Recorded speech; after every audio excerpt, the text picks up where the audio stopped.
Okay. So, I'm going to cite a rule sa rule book natin. The reason why we had to correct the supposed basket interference that happened earlier at 56 seconds ng fourth quarter. Okay? So, I'll read it para sigurado tayo. Interference occurs during a shot for a field goal when. Then I will cite J5 under a rule book.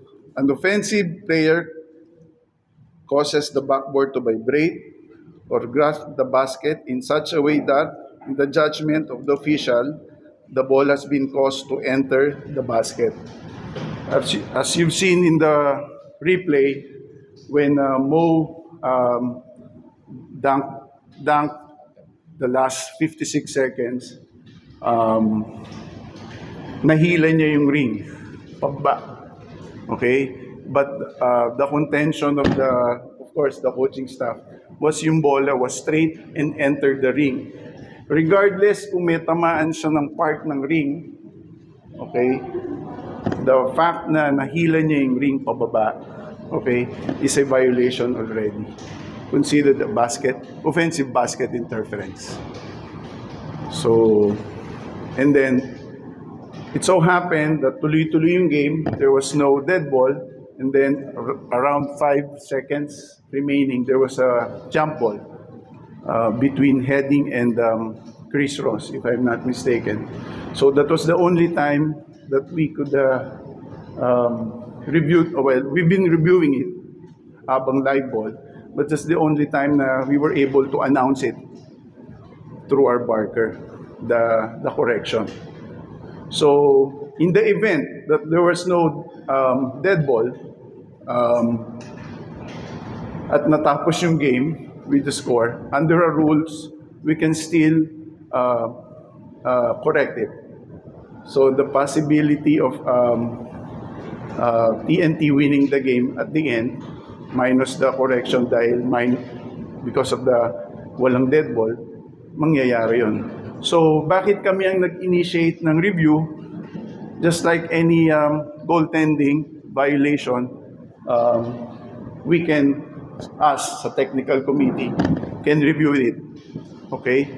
It just so happened our officials was not able to make a call. Kaya sa amin, sa technical committee yun bumugsak. Okay? So, that's our simple explanation. Any questions?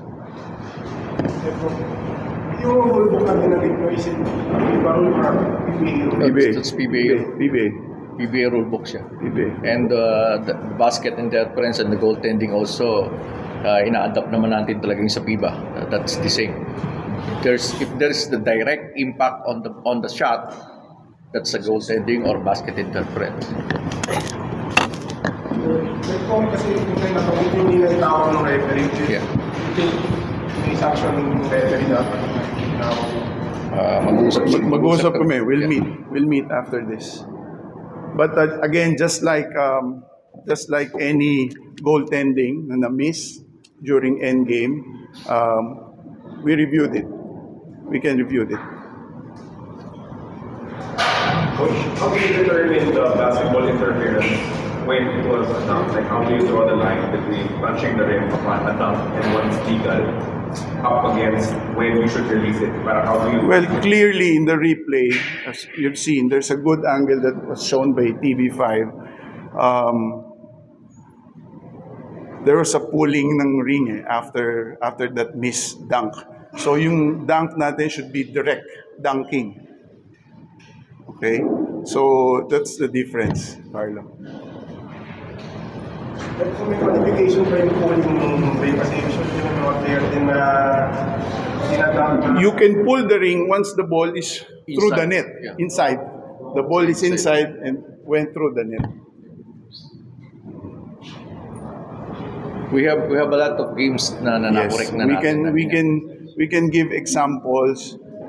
Just so happen, of course, this is game 1 of the finals, but we can give examples ng mga ganitong situations that we've called inoffensive basketball interference.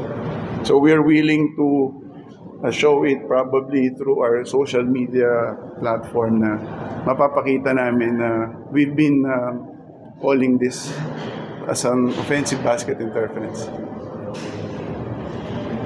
Okay? Thank you. Thank you. Thank you. Thank you.